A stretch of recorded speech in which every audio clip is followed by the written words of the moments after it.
The next question is from Aliza Fatima. She's studying MBBS from Pakistan. When a corrupt leader is elected, we are also responsible for the sins he commits as a leader. What should be our priorities while electing a leader? In today's circumstances, when we cannot find a loyal and honest leader, what should we do? Should we give our vote or waste our right to elect? A similar question is posed by Majid Khan from Hyderabad, India. What are the qualities we should look for in today's age for selecting a leader for the Muslims? According to me, Dr. Zakir Naik would be my best choice to lead the Muslim Ummah today. Basically, the question posed here is that in today's world, most of the Muslim leaders are dishonest, they are corrupt. So who should we choose? Or should we let our vote go in waste? And the second question is that what are the qualities that a Muslim leader should have? And the brother suggested that I should be the leader, which will come to it later on, which I'll answer inshallah. As far as what should the qualities of a Muslim leader be, is the best exemplary Muslim leader in the world is our beloved Prophet Muhammad. That's the reason Michael H. Hart, he places him number one in the list of 100 most influential human beings in the history of humankind. Imagine he being a non-Muslim places Muhammad as number one, and he says that Prophet Muhammad, peace be upon him, was not only successful as a religious leader, he was even successful as a social and a political leader. Because of that, he placed him number one. That he was not only a successful religious leader, he was also a successful social and a political leader. So the best example of a political leader in the world today we have is Prophet Muhammad, peace be upon him. After that, we have the example of the Khulafa Rashidin, Hazrat Abu Bakr, Hazrat Umar, Hazrat Usman, Hazrat Ali. They are best examples for us after the Prophet. And that's the reason Michael H. Hart, he places Umar al-Khattab radiallahu anhu, may Allah be pleased with him, as number 51, because he was a very successful leader. So if today, unfortunately, I don't know of any Muslim leader who is anywhere close to the quality of leadership of Prophet Muhammad, not even 0.001%. Leave aside that, not even close to Hazrat Umar radiallahu anhu. Umar bin Khattab, mashallah, he was so successful that he expanded the Muslim empire, mashallah. And if you read his seerah, you will find the example how a Muslim leader should be. Unfortunately today, none of the Muslim leaders, we have about 56 to 57 countries in which majority of the people are Muslims. In some country 100%, some more than 95, some more than 90, some more than 50%. There are about 57 countries in the world out of a little bit more than 200 countries. That means more than 27% of the countries in the world, there are countries in which Muslims are in majority. Unfortunately, none of these leaders are anywhere close to Umar al-Khattab radiallahu anhu. Nowhere close. And if you read the seerah of Hazrat Umar, may Allah be pleased with him, he told his family that if any of my family members break any of the rules, they will get double punishment, because the family of a caliph should be following the rules much more than others. If they break any rule, they will get double punishment. And you have several examples. Unfortunately, we find today that most of the Muslim leaders, they are more, as the sister rightly asked the question, that most of them are corrupt, most of them are dishonest, they are involved more in making money for themselves, unfortunately. Just let me give you one example of Hazrat Umar radiallahu anhu.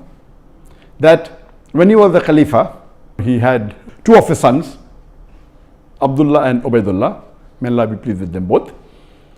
When they went to the governor of Basra, when they were passing Basra, the governor called them and he was very happy to meet them. He said, what can I do for you? Then he said, why don't you give this amana to Amirul Mu'minin, to your father, the Umar al-Khattab radiallahu anhu. But I give you permission that on your way you can utilize the money for business, and when you get the principal amount back, keep the profit, and you can give the principal amount back to Amirul Mu'minin. So both the sons of Umar radiallahu anhu, they take the money, and on the way they do business and they get a huge profit, and they go and give the principal amount to their father Amirul Mu'minin, and they say, this is what the governor of Basra said, and this is the amana. So Hazrat Umar was angry, and he asked his sons that, did the governor give this money to somebody else? They said no. So how come he has given it to you? So Umar radiallahu anhu commanded to his sons that give the principal amount as well as the complete profit. Give everything to Baitul Mal. Then the people who were close to Hazrat Umar radiallahu anhu, the other Sahabas, they told that this is a business deal and the permission was given by the governor. So what is their fault? And if it's a business deal, we are allowed to do that. So finally, after a lot of discussion, when they said that, he should change his ruling, then Hazrat Umar radiallahu anhu said, okay, fine, give 50% of the profit to the Baitul Mal. So we see he was so strict, and he made it a law that any of his governor, before they appointed, he checks their wealth. And once they relieve the post, he checks their wealth again. And he allows only a small percentage of increase. Anything more than that, he said, give it to Baitul Mal. Not that he accused them of corruption. No. He said that means even if you spend more time in the worldly affairs, you're not fit to be a governor. If you want to be a governor under my rule, you have to give your pure time to your duty. Even if you make money, honestly, that is not your purpose. Unfortunately, we see today in the Muslim Ummah, most of the Muslim leaders, they are far away from the deen. If you just take the basic concept of Salah, I believe more than 50% of the Muslim leaders, they may not be offering 5 times Salah in congregation. There may be a handful, just a small percentage who may be offering 5 times Salah, that also in a congregation. So unfortunately, the state of the Muslim Ummah today, we have gone far away from the Quran and Sunnah.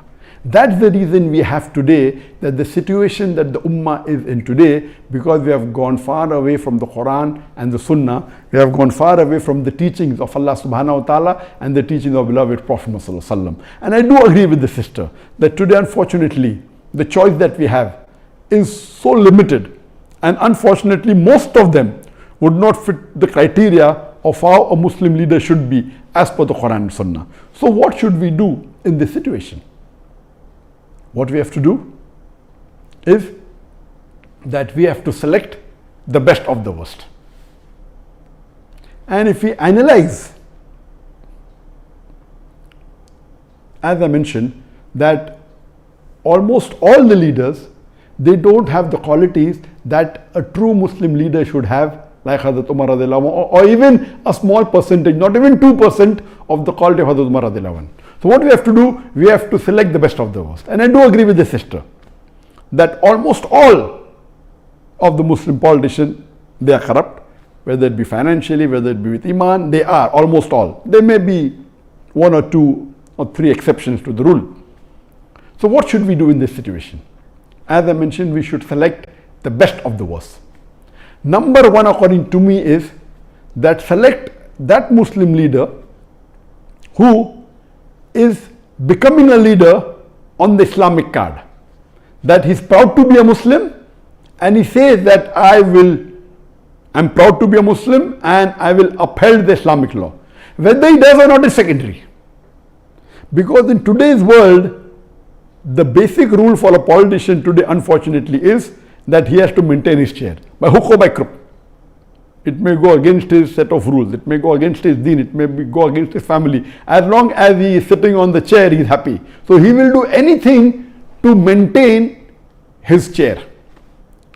Because of this reason, my first advice is that if two Muslim leaders are standing, select that Muslim leader who openly says that he is proud to be a Muslim and he is coming on the Islamic card.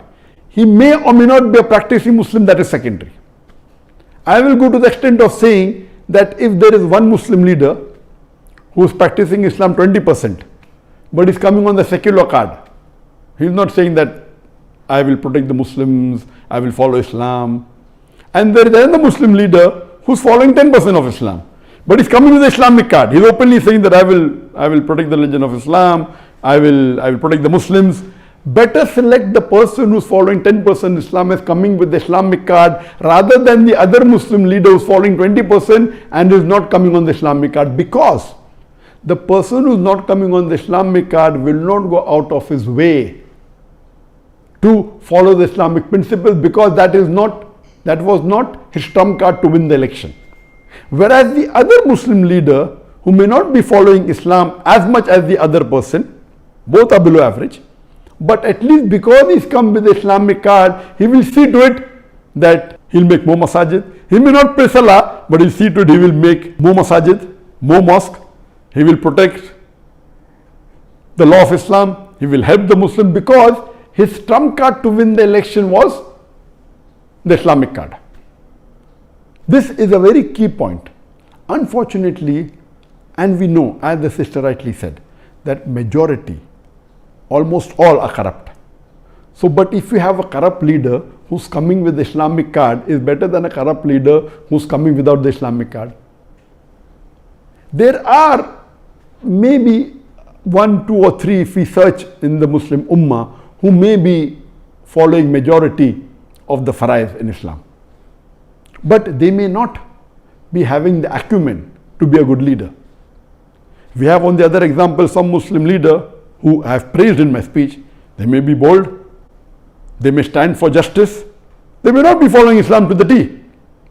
They may not be offering 5 times salah, may be offering maybe a few times in a week. But they may openly protect the Islamic cause, because that is the principle, but they are not doing it for the Islamic cause, they are doing because that is what they feel is right.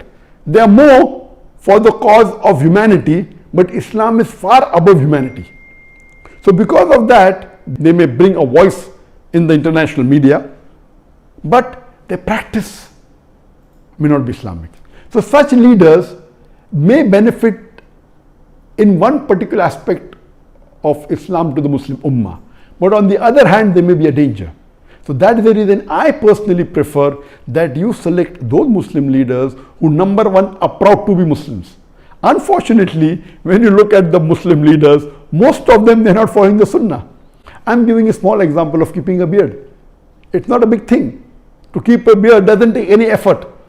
But our beloved Prophet Muhammad said, it's mentioned in Sahih Bukhari, in volume number 7, hadith number 5892, that the Prophet said that do the opposite of what the mushriks do, what the unbelievers do.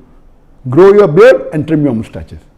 According to all 4 schools of thought, all the 4 Aimmas, keeping a beard is fard.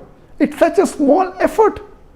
But yet, unfortunately, majority, more than 75% of the Muslim leaders who are men, they don't have a beard. Why?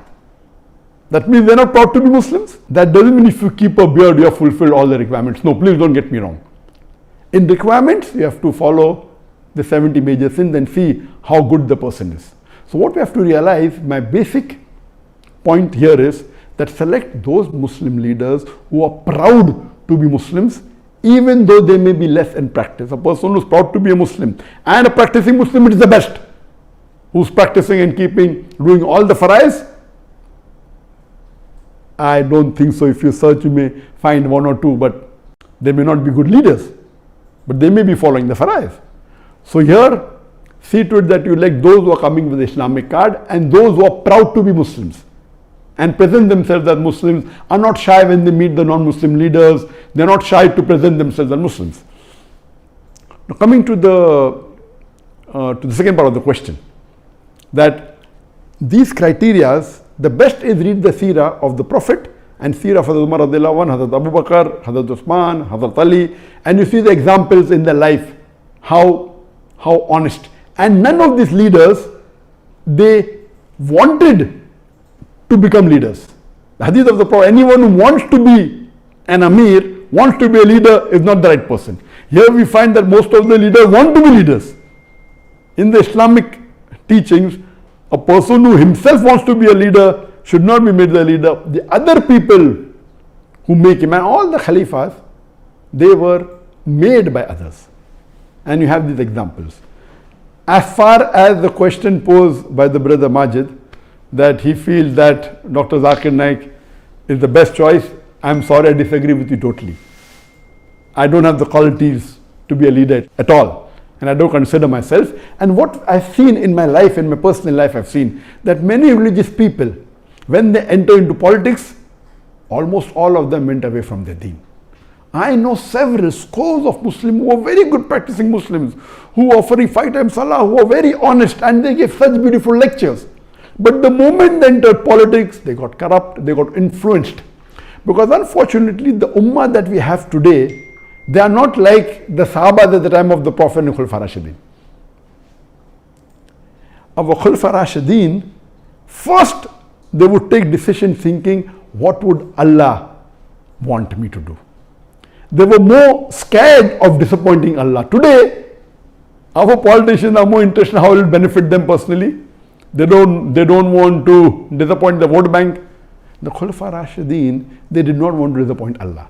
They would take a decision which would be completely against them, as long as it pleases Allah. As Allah says in the Quran in Surah Nisa chapter 4 verse number 135, that Ya ayyuhalladhina amanu, oh you believe, stand out for justice as witness to Allah subhanahu wa ta'ala, even if it be against yourself, against your parents, against your kitokin, against the rich or poor. Allah protects all. There were many times the question was asked to me in India that why don't I enter politics, and I said that, I mean, why do you want to become enemy? I mean, I have to jokingly tell them. Because in today's world, if you enter politics, there are high chances that you will spoil your akhirah. Very high chances. Because the way the ummah and the society is made, that if you want to live and remain in that seat, you will have to compromise on your principles. And the best example I can give you is of Dr. Israr Ahmad. Dr. Israr Ahmad, you know that mashallah, he was a very great Dai, and he gave tafsir of the Quran, he was very knowledgeable, he was popular, and he stood for election, and he won the election. After he won the election, member of parliament he was made, and he was given some post, and after a few months he resigned. He said, asking me, what should be the width of the road? That's not what I'm made for. When I'm giving them Islamic solution, they don't want to listen. He immediately resigned. So a good person who is following the deen, he will either have to give up his deen or give up his position. And whatever Dr. Israr Ahmad did was the best. There may be few people like Dr. Israr Ahmad who may be Islamic and may have got into politics, but I don't know anyone who's a leader. May have come on a lower position, not as the head of state, and may be following the deen. But the way the society is made today, our ummah, you will either have to give up the post that you're in or give up the deen. So first of all, I'm not fit to be in that position. Neither do I want to spoil my akhirah. I'm very happy in being a Dai, and I'm very satisfied with Allah subhanahu wa ta'ala, whatever ni'mah He has given me.